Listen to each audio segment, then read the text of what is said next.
যে hero Splendor, যে hero হন্ডার যে যৌথ যে গাড়িটা ছিল, যে গাড়িটার টাইমিং চেনটা, এই যে টাইমিং চেনটা দেখেন তো, যে টাইমিং চেনটা কী অবস্থা, টাইমিং চেনটা পুরো ছিঁড়া ফেলাইছে।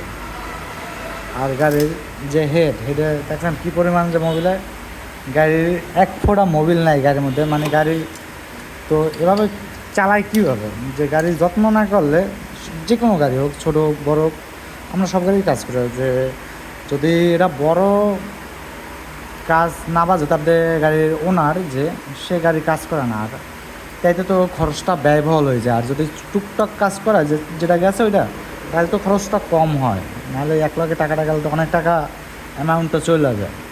আর আমি বলতে চাচ্ছি যে গাড়ির যে সমস্যাই হোক, যে ছোট হোক আর বড় হোক, যে কালে যে সমস্যাটা হয়েছে হবে, ওই কাজটা করাই হেলাইবেন, তাহলে আপনাদের গাড়িটা ভালো চলবে। আর এখন দেখেন এই গাড়িটার মোবিল খাইয়ে লাইছে, টাইমিং চেন ছিঁড়া ফেলাইছে, গাড়িটা প্রায় 8 থেকে 10 হাজার টাকা এই গাড়িটার পিছনে খরচ হইবে।